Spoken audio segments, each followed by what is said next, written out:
ನಾಯಿ ಅಥವಾ ಬೆಕ್ಕು ಕಚ್ಚಿದ ತಕ್ಷಣ ಹೋಗಿ ರೇಬಿಸ್ ವ್ಯಾಕ್ಸಿನ್ ಹಾಕಿಸ್ಕೊಳ್ಳೇಬೇಕಾ ಅಂತ ತುಂಬಾ ಜನ ಕೇಳ್ತಾರೆ. ಇದಕ್ಕೆ ನಾನು ಕೊಡುವಂತ ಉತ್ತರ ಹಾಕಿಸ್ಕೊಳ್ಳೇಬೇಕು ಅಂತ. ನಿಮ್ಗೆ ರೇಬಿಸ್ ಬಂದ್ರೆ ಆ ದೇವರೇ ಬಂದ್ರು ಕೂಡ ನಿಮ್ಮನ್ನ ಕಾಪಾಡೋದಕ್ಕಾಗುದಿಲ್ಲ. ಮೊನ್ನೆ ಯುಪಿಯಲ್ಲಿ ಒಬ್ಬ ಸ್ಟೇಟ್ ಲೆವೆಲ್ ಕಬಡ್ಡಿ ಪ್ಲೇಯರು ಒಂದು ಚರಂಡಿಯಲ್ಲಿ ಬಿದ್ದಿದ್ದಂತ ಒಂದು ಸಣ್ಣ ನಾಯಿ ಮರಿನ ಅಲ್ಲಿಂದ ರೆಸ್ಕ್ಯೂ ಮಾಡಬೇಕಾದ್ರೆ ಆ ನಾಯಿ ಅವನಿಗೆ ಕಚ್ಚುತ್ತೆ. ಆ ಕಬಡ್ಡಿ ಪ್ಲೇಯರು ಇದೊಂದು ಸಣ್ಣ ಗಾಯ ಅಷ್ಟೇ, ಕಚ್ಚಿರೋದೊಂದು ಸಣ್ಣ ನಾಯಿ ಮರಿ, ಏನಾಗುತ್ತೆ ಅಂತ ಅದನ್ನ ನೆಗ್ಲೆಕ್ಟ್ ಮಾಡ್ತಾರೆ. ಆದ್ರೆ 2 ತಿಂಗಳ ನಂತರ ಆ ವ್ಯಕ್ತಿಗೆ ಹೈಡ್ರೋಫೋಬಿಯಾ ಕಾಣಿಸ್ಕೊಳ್ಳುತ್ತೆ, ಆ ವ್ಯಕ್ತಿ ಸಾವನ್ನಪ್ತಾರೆ. ಸೊ ನೀವು ಮನೇಲಿ ಸಾಕಿರುವಂತಹ ವರ್ಷ ವ್ಯಾಕ್ಸಿನೇಟ್ ಆಗಿರುವಂತಹ ನಾಯಿ ಕಚ್ಚಿದ್ರೆ ಓಕೆ, ಅದನ್ನ ಬಿಟ್ಟು ಬೇರೆ ಯಾವುದೇ ನಾಯಿ ಕಚ್ಚಿದ್ರು ಕೂಡ ಹೋಗಿ ಮೊದಲು ರೇಬಿಸ್ ವ್ಯಾಕ್ಸಿನ್ ಹಾಕ್ಸ್ಕೊಳ್ಳಿ. ಬಿಕಾಸ್ ನಾಯಿಗಳ ಜೊಲ್ಲಲ್ಲಿ ರೇಬಿಸ್ ವೈರಸ್ ಇರುತ್ತೆ. ಸೊ ನಾಯಿಗಳು ನಮಗೆ ಕಚ್ಚಿದಾಗ ಅಥವಾ ನಮ್ಮ ದೇಹದ ಮೇಲೆ ಇರುವಂತಹ ಯಾವ್ದಾದ್ರು ಒಂದು ಗಾಯವನ್ನ ನೆಕ್ಕದಾಗ ಆ ರೇಬಿಸ್ ವೈರಸ್ ನಮ್ಮ ದೇಹವನ್ನ ಎಂಟರ್ ಆಗುತ್ತೆ.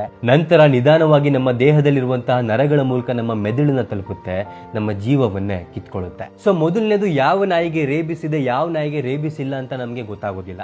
ಸೊ ಯಾವುದೇ ನಾಯಿ ನಿಮಗೆ ಕಚ್ಚಿದ್ರು ಕೂಡ 24 ಗಂಟೆ ಒಳಗಡೆ ಆಸ್ಪತ್ರೆಗೆ ಹೋಗಿ ನಿಮ್ಮ ರೇಬಿಸ್ ವ್ಯಾಕ್ಸಿನ್ ಹಾಕ್ಸ್ಕೊಳ್ಳಿ.